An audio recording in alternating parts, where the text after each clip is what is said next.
Me back to like the the owner was working both of us, but that's really like, guess what? We're all part of BizBroker Plus. We're a team, and we'll figure it all out, type of thing. So, but yeah,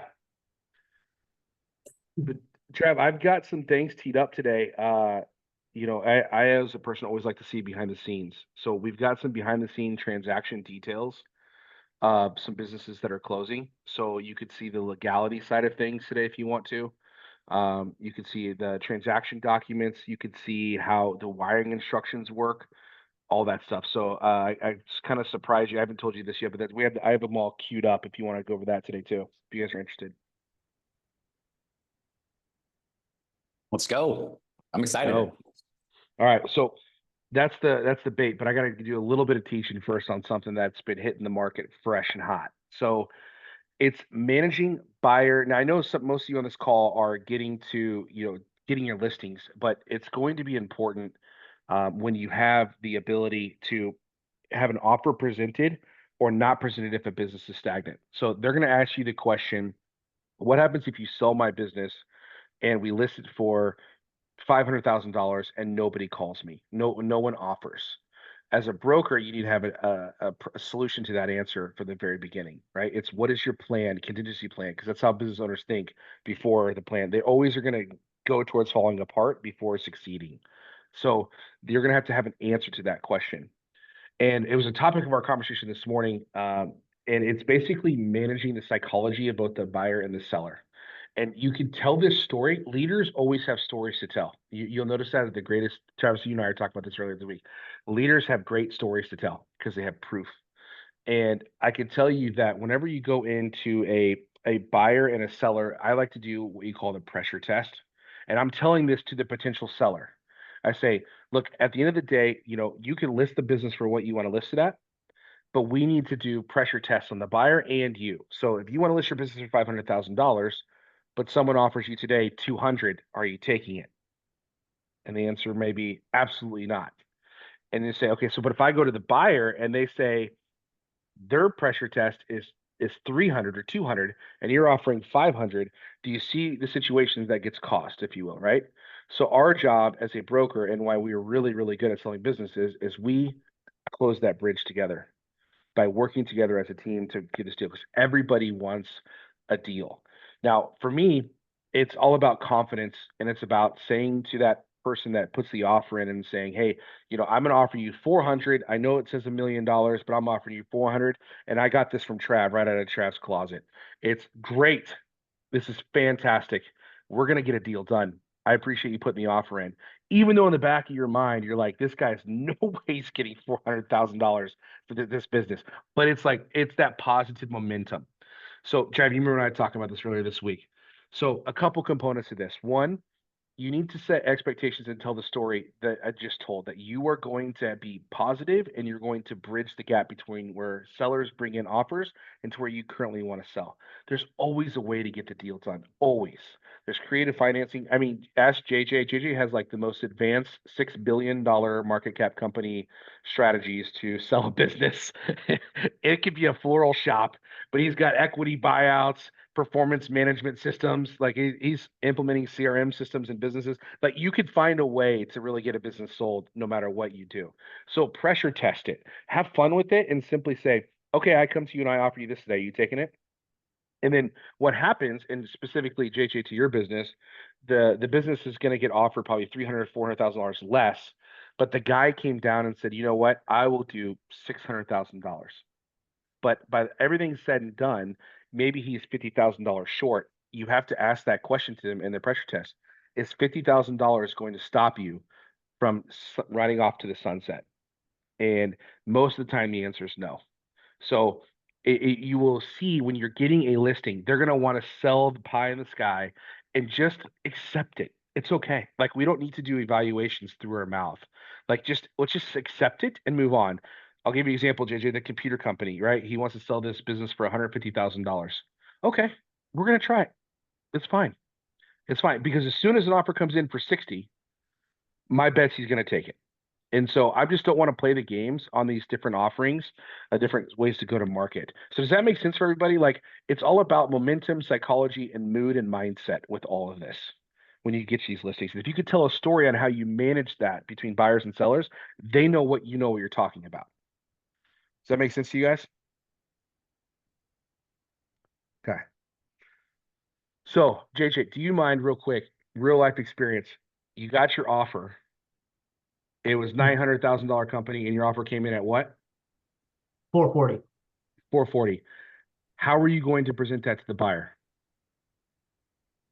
Or the seller? Seller, excuse me. Yeah, the counter The offer. seller. Yeah, no. So I went and talked to him, told him what the offer was, what the guy's reasoning was for it, and he was like, "It's okay. That's just too low. I'd rather just hold on to it and try to improve the business, and then try to sell it for more later." Yep. And how are you going to counter? Yeah. So just working, basically tried to get to discover, okay, well, what's the low point? Like we were saying, I have to get this in order for me to make the deal. That was really the next goal after he was like, no, I'm not taking that. And so come to find out for him that number, like more or less your pressure test, is I'm not going to sell it unless I can take home $500,000 after paying commission and whatnot.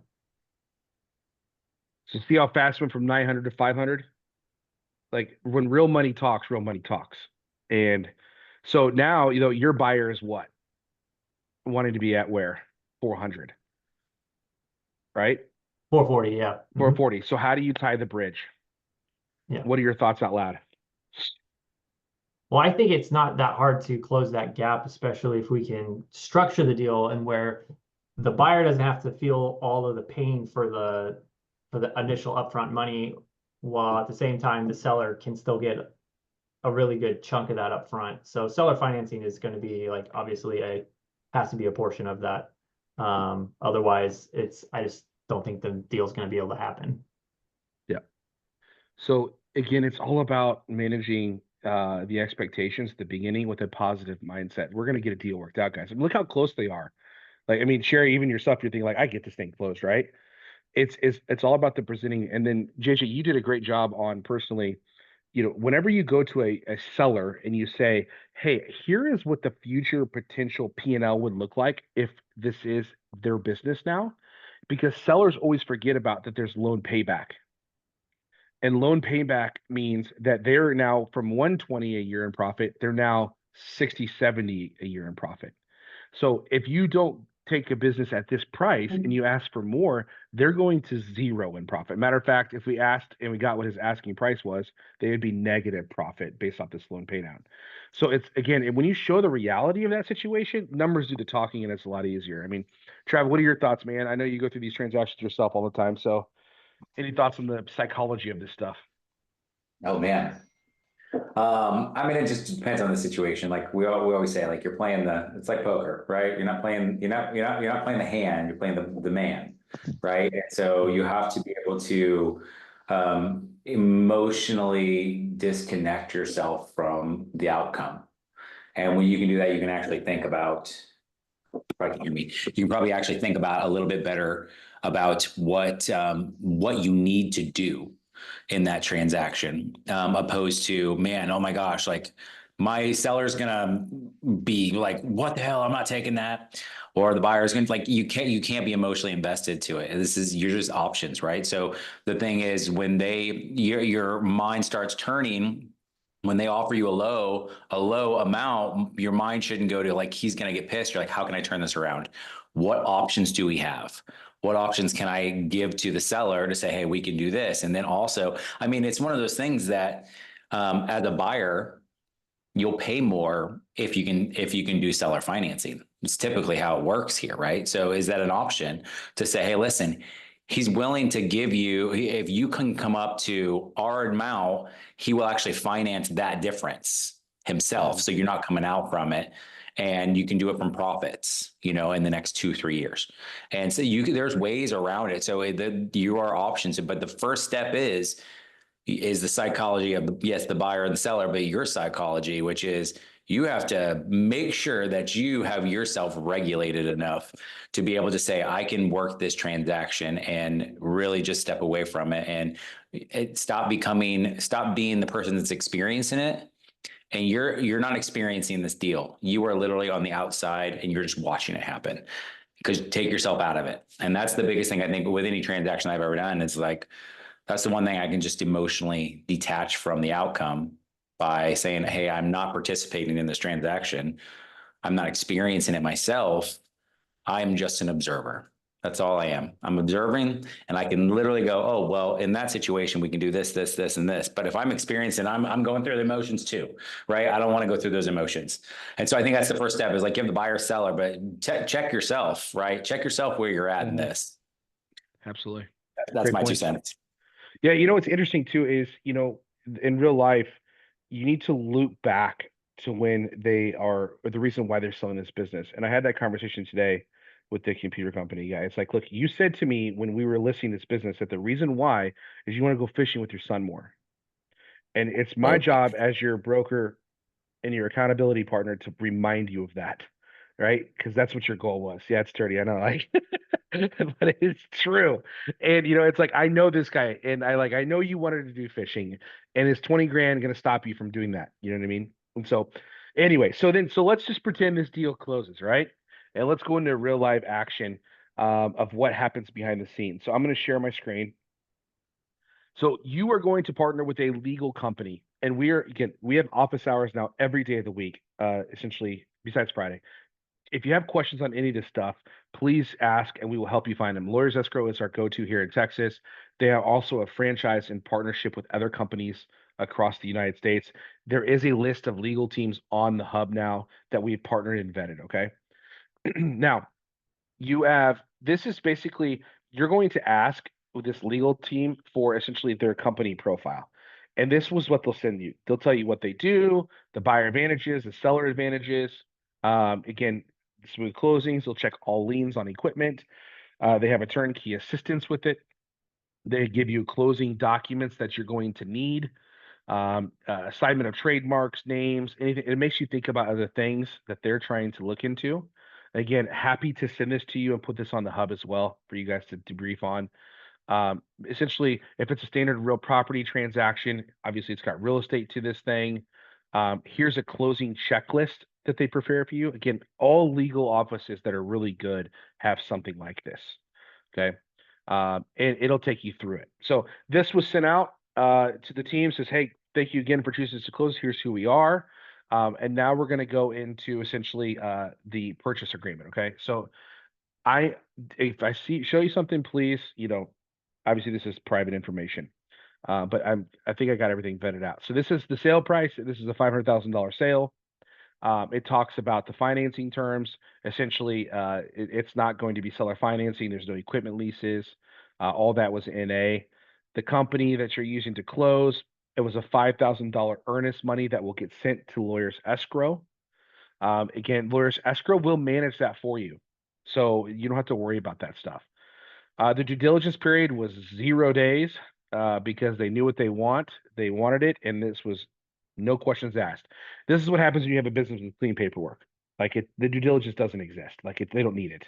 Or if it's a $50,000 floral shop, and I told JJ this morning, walk in, that's your due diligence. That's pretty much what you're going to get with a $50,000 business. Okay.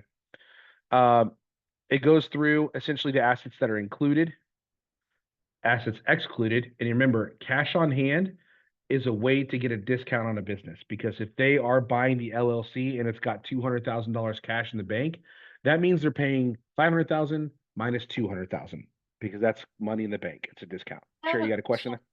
I have a question related to that. So, like, for example, the events business that I've got, she's got deposits for people doing events later this year. Is it normal that, like, she would put that in the cash on hand and they would get that money? Or, I mean, is that negotiated? Because, like, the person coming in, if she took that money with her, they'd be down that for performing the event. That's a great question. It's either or. If I was her, I would sell it with the business because cash will add value. Mhm. Yep. Okay. Going forward, legal fees, buyer and seller will split legal fees and franchise fees 50-50, which is again normal in the business world. Sometimes if I were to say if it was going to lean on one side, it's usually on the buyer because of the financing. They just include it in the loan like you would do for a house. There is no lease agreement. There is a non-compete for 5 years, 250-mile radius. That's a pretty stiff one. So they cannot market basically in Austin, Texas ever again. It's for the next 5 years. Again, what's really interesting is you see this is our verbiage in the contracts that they give you, or we give you, excuse me. However, they have contracts and lawyers that they also put in there too, and you'll see that's theirs right here. Please don't read the details, but basically the information was something of the matter that there's a client they have, and it needs to be still a client within 6 months. Otherwise, it's the company's devalued at a different cost. Attorney costs, it talks about this is the normal stuff. You can see the initials, escrow agent. Trying to think if there's anything else in here. Agreement of parties, franchise agreement, financial statements, non-compete agreement have all been signed specifically. You will see this as a common one too. Proof of funds. It's been initialed, and the lawyers team has seen this. However, they didn't use it on this time. Let's see here. There's the information there. We don't want to see. It's closing. Okay, so that gets issued. That's then sent. The money goes to the escrow. We are now active in a due diligence period, which technically was 0. So now it's just closing time. So the team will start sending you questions like this. When is the closing date? Certificate of no tax due from Texas Comp Controller. This thing takes about 3 weeks. This is why the longest reason why businesses take to close. They got to make sure that this company does not own taxes, okay, or whatever it is. If it is, fine, then it needs to be settled with the seller on its own terms. These are the contact information, franchise. There's a PPP loan that was given to this business. Has that been settled or forgiven? Equipment list, there isn't any. Home address, we need to get that. Buyer takeover. Again, don't lead too much of the details. Both parties have agreed to electronic closing. We're good to go there. Paid in advance, season the day chair massage. Okay, it's like a customer copy. So, and then the broker commission. Email was sent by me outlining this. We'll have our team send that document to you. So let's see what I'll stop there. Is any questions so far? Yeah, so is that information that's going to the buyer and to the seller, and you're just copied, so it's really up to the seller to make sure they're getting that It's really up to the broker to get it to the seller. to the buyer? Okay. Yeah, you are working with Violet back and forth, or your lawyer team that says you collect these things. Oh, Now you just are managing it, just like you would sell a house. I mean, like, hey, I need you to give me 4 months of bank statements. Like you're tracking things down constantly. It's the same thing. okay. Yeah, good question. All right, let's see. That's the purchase agreement. I just pulled that one up. Here is the escrow fees and essentially estimations. This is again, just like again on houses, they'll send it to you. The purchase price, there's the escrow fee, buyer and seller each putting in $2,500, which is normal. That shows they can put it in there. You might be thinking, what happens if the deal falls apart? Then each side owes $500. That's basically it, because the lawyer's time was spent on preparing these documents, doing the lien checks, all those different things. So if the deal falls through for any reason, each person owes $500, and they sign that with the lawyer's escrow company once it's in, or whoever it is. Some fees are $250, some are $500. You'll see here, these are all the lien searches. This is what the total closing costs would be for each buyer and seller. About $6,000 for, well, I guess $7,000 for the $500,000 company. It even lists the fees here, right here. Okay, How they should about have. the purchase agreement? Did they have an escrow amount because I only think of buyers doing escrow amounts. They do buyer and seller do escrow. Most of the time, this is a little unique. Most of the time, it's just buyer, to your point, but sellers sometimes have to put money into. And that's legal retainer fees.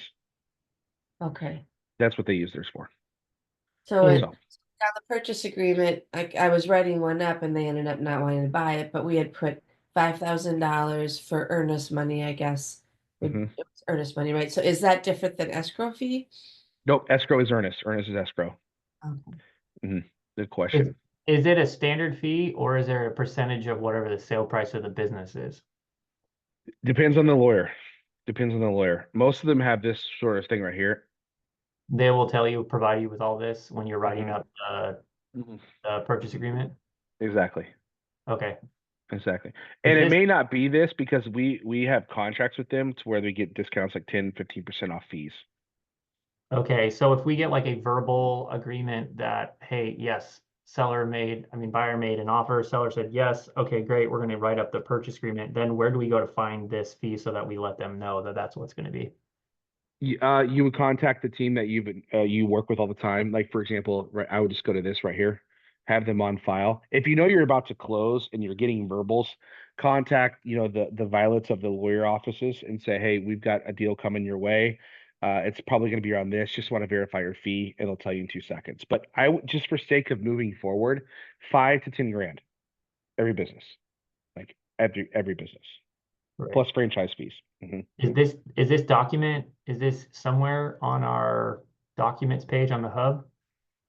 This one is not, but I could throw this one up. This page you're looking at right here for sure. Yeah. Yeah, Lloyd's escrow, and I could throw up the document about the company itself, so you could see how closing lists and things like that. And all Okay. that stuff is, by the way, through the trainings and the documents that Travis done a great job creating. It's all on there, so it from a generic standpoint. Yep. Another question? Nope.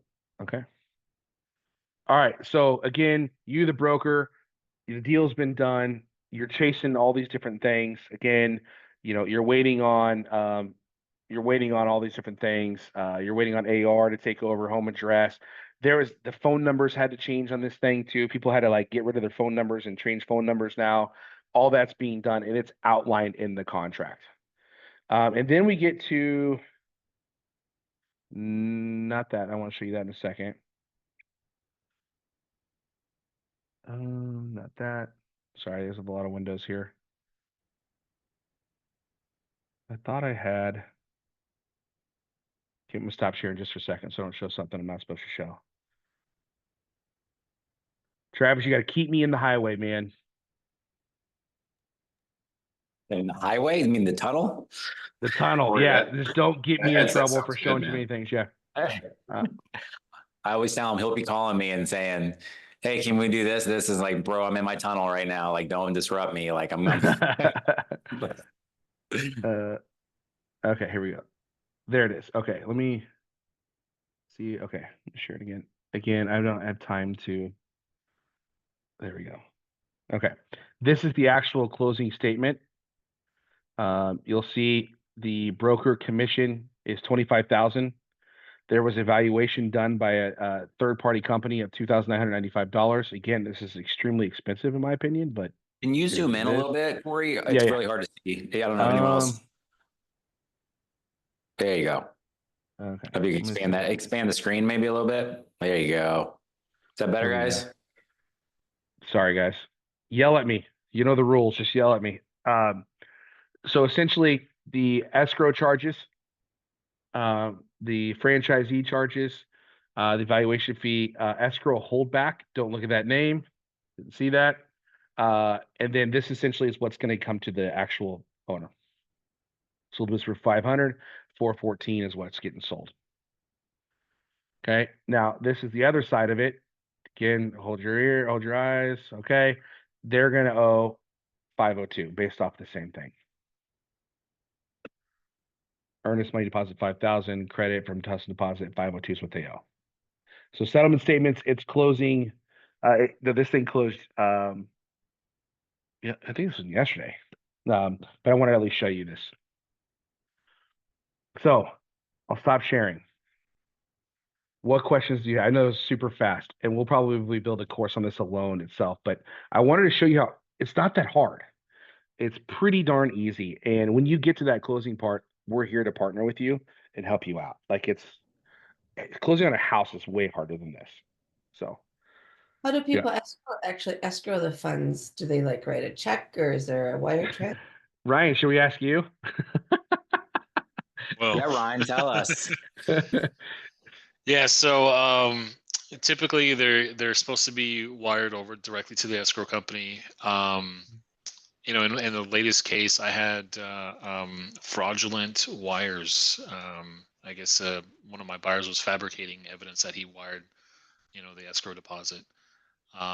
ended up figuring out after so many attempts, it was a complete fabrication, and the escrow company never actually received the funds. Even though he showed me a bank statement showing that escrow was wired, he showed me a copy of it was a PDF document, but it looks like it was doctored up a little bit, which in my mind I was like, all right, let's just get this going, But yeah. Yeah. You got to be careful out there. People are very slick. Like Mhm. the legal team had Ryan's back, and they're like, "We're not getting this. Like this guy's something fishy," and but you just simply wire it. Bottom line, Yep. yeah, wire it, or you could do a what do you call those? Cashier's check. Because one of the things I ran into is we were writing this purchase agreement up Friday night, and like there's 3 days on it, and I thought, well, okay, I was thinking like other kind of systems at the moment, but I didn't have access to any of that. So, like, to keep in that 3 days, um, do you just like send a note to the lawyer team and say, hey, I got this person, so they can give them the wire information? How do you make that connection? Yeah, it's one of those things that for me, it just eliminates friction at every point. And so I would have a build one, and something, Trav, maybe we could think about too. We build a congratulations, you got an accepted offer. What are your next steps? That we could fill in a template form that has the wiring instructions. That was the other thing I was going to show you is the wiring instructions and how we did it. It's super easy. This wiring and counting numbers, but it'd be great to have where the buyer and seller can fill in. It's a document that goes to both that says fill in this information for closing details. Vlad, we're gonna need you on that. What's up, Scotty? Didn't even see you, dude. God, the office looks so good. I miss it. I snuck in. I thought you boys would be here. I was very confused with what you were doing, but no, now I know. So Yeah, I know. good to see you guys. Good to see you.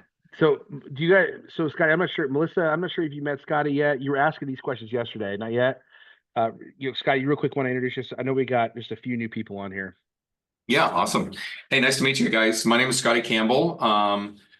We do a lot of different things with capital. So we have a company called Waymaker Mortgage, and we have a division called Waymaker Capital. And what we do is help people find money to do things. That's the easiest way to think about it. So if there is collateral that money can be loaned against, we can find capital for it. So when you guys are putting these deals together, we've actually just recently updated our process and streamlined the front end process. So if you send in a request for financing on the BizBroker website or through an email to us, we're going to really streamline that process for helping you guys convert those folks by asking for a kind of a condensed list of documents up front that can help them with their qualification. So I'm excited about that. Nice. Scott, I heard an interesting number the other day. Tell me if it's true that if you own, say you have $100,000 equity in your house, you essentially can only borrow up to 30,000. Like it's a 3 multiplier. So however many assets you are, if you want to borrow that, essentially it's 3x. The other way though. Is that true?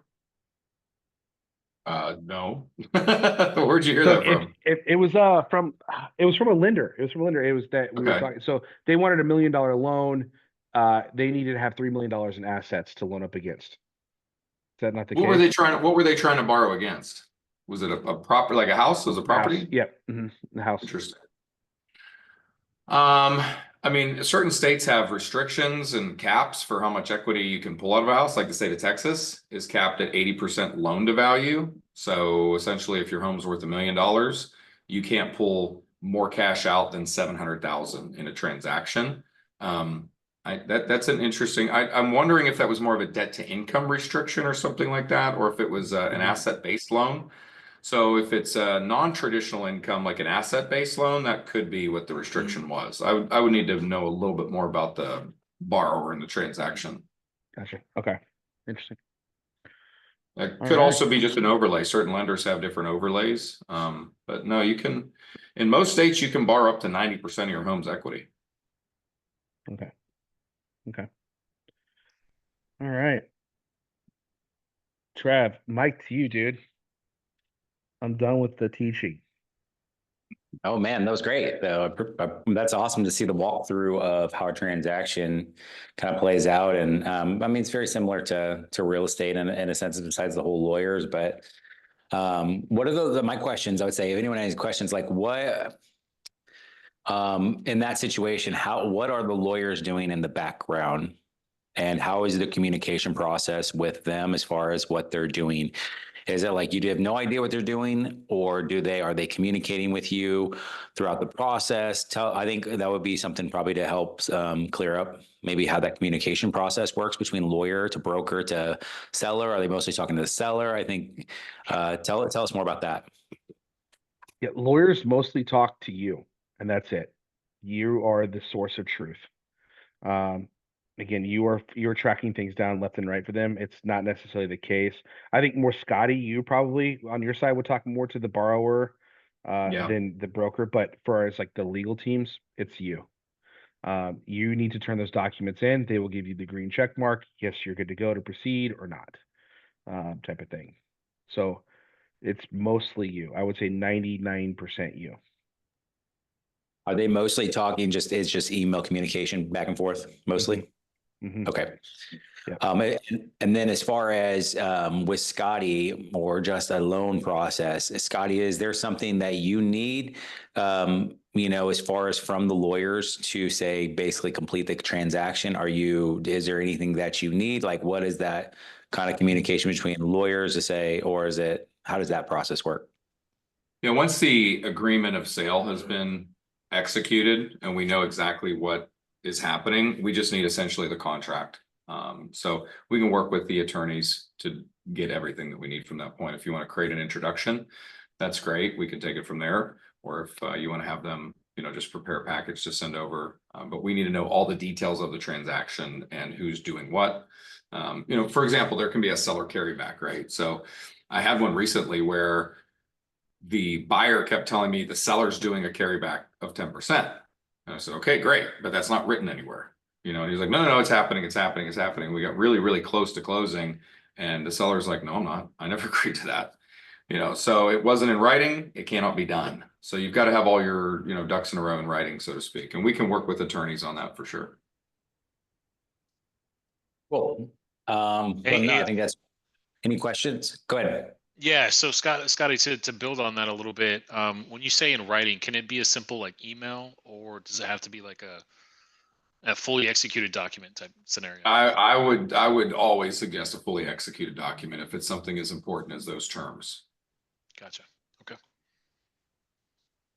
Questions?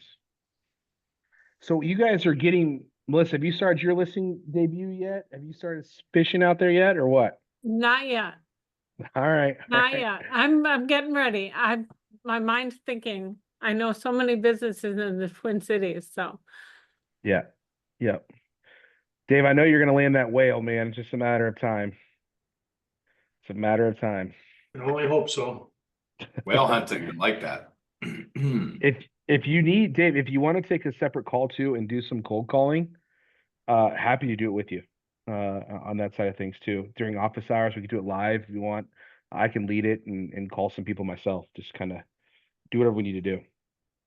Okay. Yep. I personally have a fan towards manufacturing. They're the easiest sales, in my opinion, to process because they're the cleanest.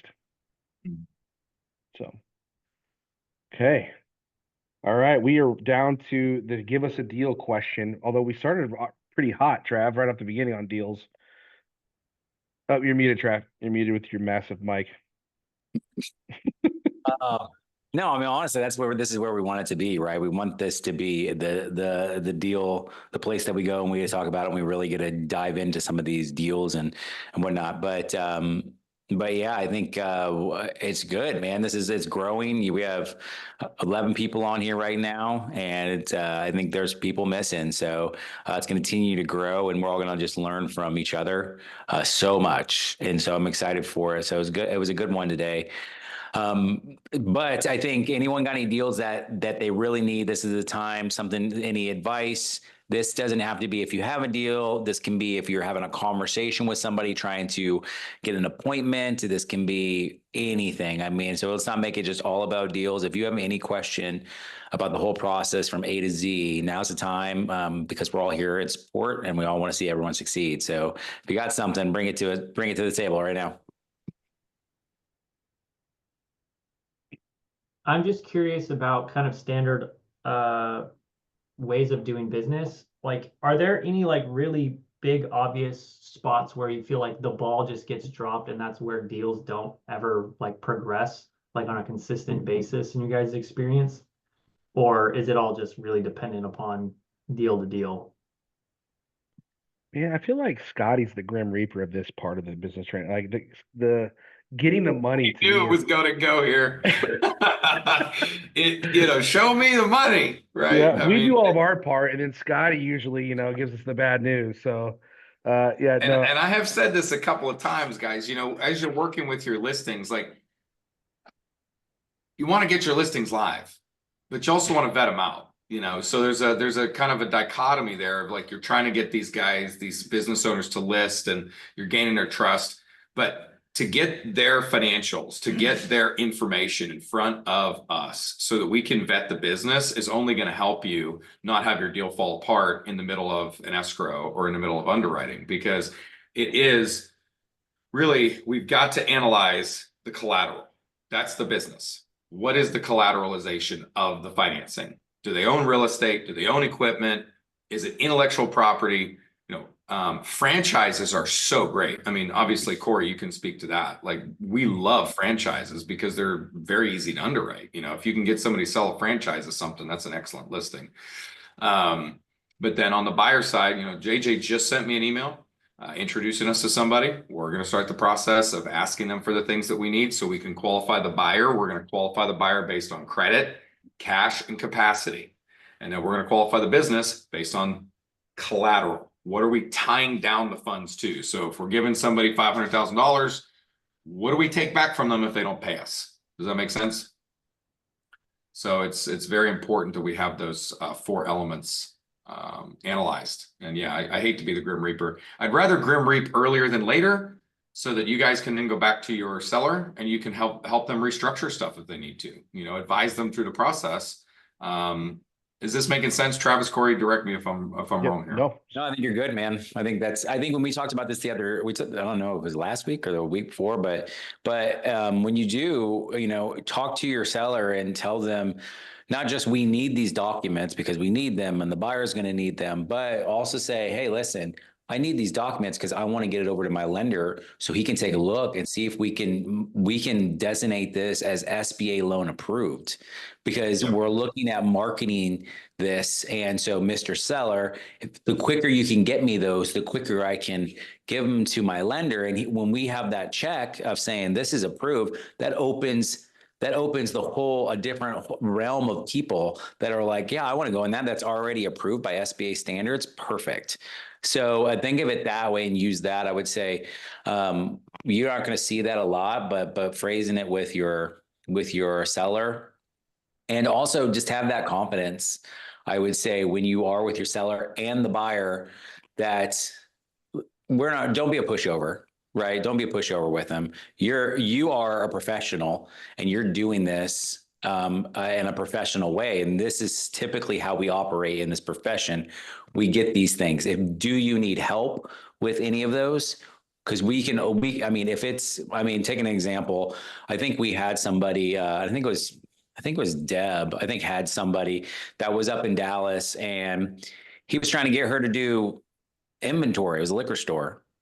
Like, no, we don't, that's not what we do, but we can find somebody that does inventory for you. If that's what you need, we're there. That's how we operate, but have confidence in that. Don't be a pushover, and, get the proof of funds, get everything. And because listen, I'd rather weed them out quick than be sitting there just, trying to reach out to them, because who knows who else you could have been talking to by wasting time with those people. So I would say just have a lot of confidence. And I tell you what, you want to get some confidence building, go call a business broker.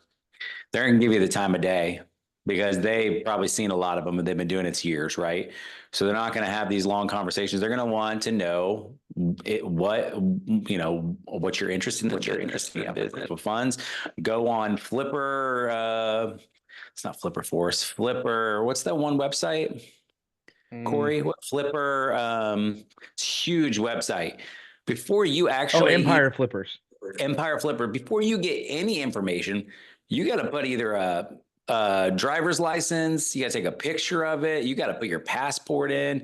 So to ask for as much information as possible, do not hesitate. Like, and be like, hey, cool. Typically, before we give these important information out, like, can you send me a screenshot of your driver's license? Because I tell you what, if someone's got a screenshot of their driver's license, they're probably not going to pull some shady stuff. Right. Hopefully. That's what we hope. Hopefully. And it's interesting because right?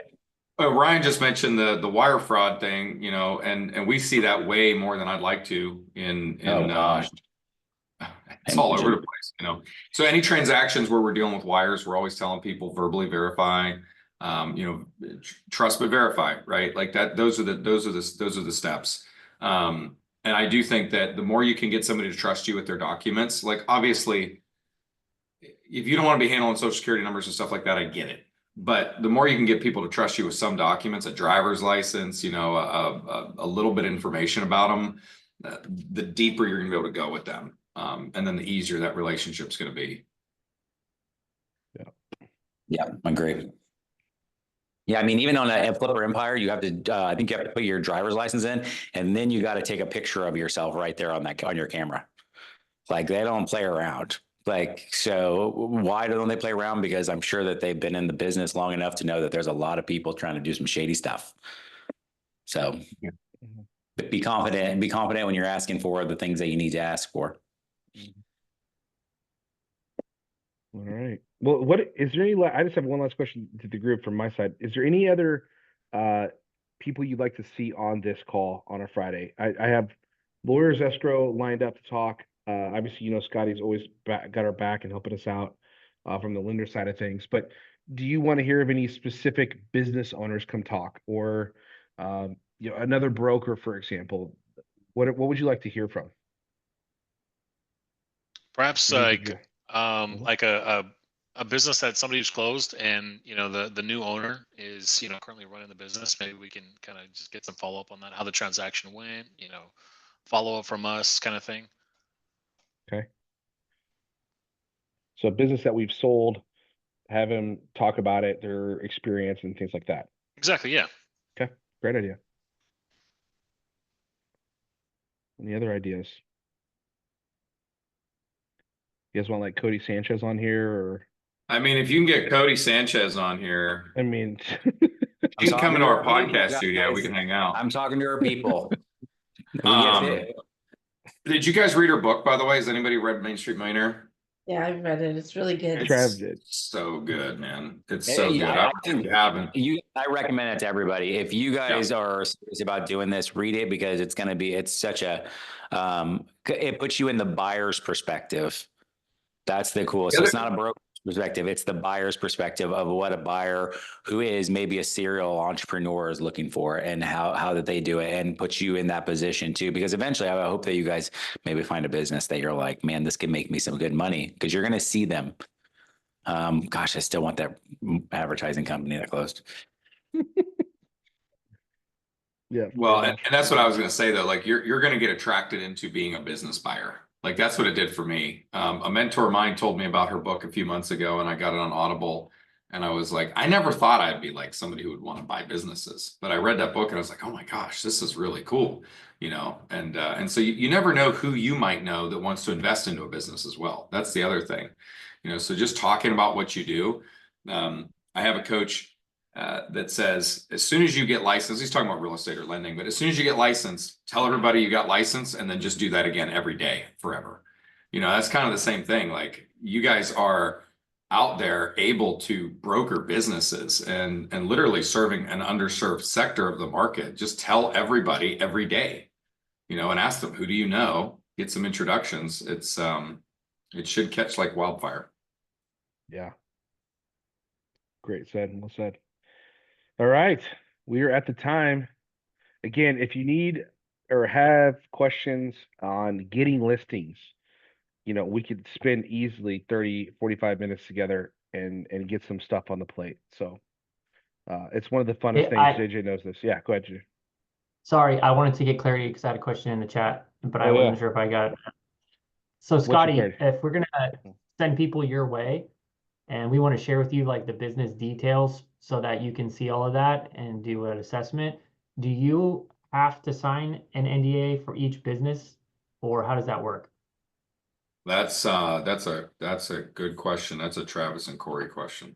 I don't typically end up signing them, but it's their platform, so I want to respect your rules. I could comment on it. Normally under I forget the name of the act, but financial institutions and lawyers, it's like lawyers escrow having to sign an NDA to find a business. They don't do it either. I forget the name of the act that allows them to do it. But it's one of those things to where some companies will require it. They'll say, hey, Scott needs this, especially when you get to the $4, $5, $6, $7 million companies, and they require it. Yeah, I'm helping a buddy in a sales transaction right now. He's got a multi-million dollar company, and I've signed 3 or 4 things of that nature. So it really just depends on the intensity of the business and their desires. But most of the time, for I would say $1 million and under, it's not typically an issue. But if you guys want that, I don't mind. I'll do it. No problem. Again, the hottest market out there today is businesses $150,000, $200,000 under, or businesses $1 million over. Those are the hottest ones right now that are closing very fast. So, because it's easy for Scotty to find somebody 150 grand. Corey, what are a few? I know you're trying to wrap up here, but just what are a few of those categories? Because I want to keep my ears open too for you guys, and see what I can drum up. So, what are some of those categories to be on the lookout for? Yeah, good question. So for me, it's anything that ends with a route. That's one thing to go after. Vending routes, pool routes. There's healthy vending machines that are like literally like robots. The only thing they're not doing is just making the sandwich for you.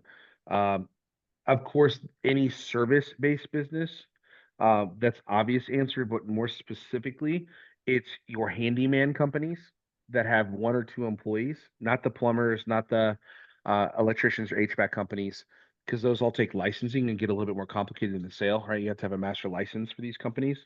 So anything that's like a handyman, small paint company, things that don't require licenses, those are phenomenal, easy flip sales.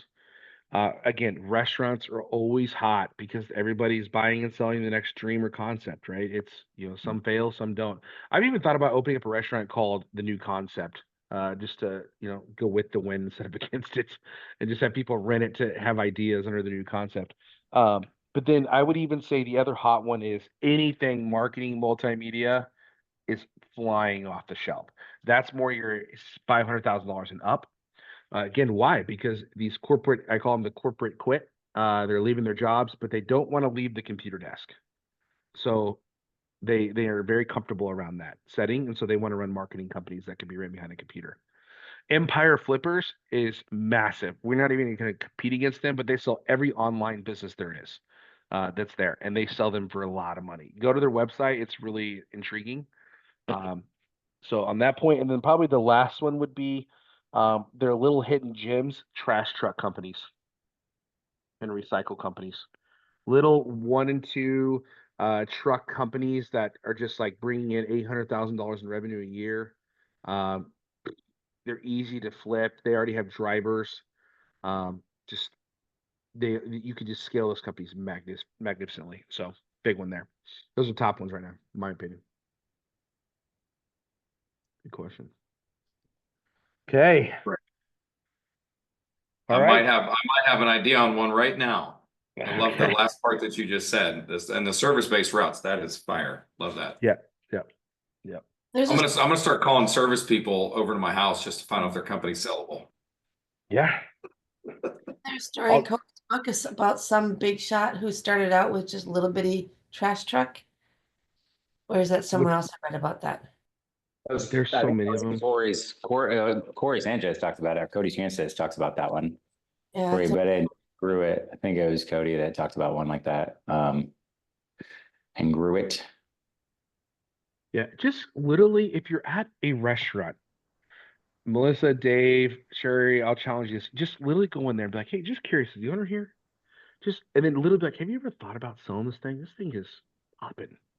You know, like I mean, something like that. I mean, you would be shocked on like, you know what, man, that kind of man. You be honest with you, what would be like? We should talk. You know, or you get the lawn mowing company come over and it's the owner. And you're like, thought about just selling this thing? Like, you know, you got a crew, you got, you know, I mean, like, what's the price? It's never no. It's what can you sell it for? That's always the answer. And then get that baby listed. You know, so literally just, I think you said it best, Scotty. In your normal day life, just simply asking that question. Ever thought about selling? You know, you thought about the next chapter? Mhm. So, yep, good stuff. Okay, we still have 4 hours left on a Friday before 5 p.m. This is when the grinders grind. That's When you right. go get your margarita, when you go get your margarita, at least ask, is this margarita for sale? That's exactly right. Hey, do a bar crawl and ask at the bar, inquire at the bar on, what are your future plans? Yeah. There's a lot of opportunity, guys. It's just so mind blowing when you think about it. I love these conversations. Thank you guys. You're sharpening me as I'm thinking into like what could I do, to find businesses. So it's really cool. Yeah. All right. All right, guys. Hey, we have our third course, which is all about now that you have these listings and you guys are going to start getting them. It's the letter of intention, which is basically just being intentional with your buyers that come in from your listings. We will have that ready Monday. I know Vlad's finishing up the intro and the outro for those, and then we should be all set. So that'll be like the third installment. And then we have one more, which is talking about just getting to the table, talking about funding, negotiating, all the things that we're kind of talking about on these calls. So the letter of intention should be out Monday, you guys. So we'll send you an email, let you guys know when that is, but definitely take it because, and Sherry, for you, it's going to be great. We break down everything that you have these buyers, some things that we talked about on our call the other day too. So so look forward to that. We should have that ready for Monday for you guys. Great. Thank you. Have a great weekend, Thanks, everyone. thanks, Travis. Hey, Yeah. Scotty. Guys. Yes, sir. Thank you. Hey, can you hang around for a quick second? I wanted to chat about my new buyers I sent your way. Yes, sir. Hey, actually, Ryan, we're gonna end it Yeah. because Okay. it's recording. So Ryan, I'll call you. Yeah. I'll call Okay. you. Perfect. All right. All right. That works. See you guys. Thanks. Thanks. Bye.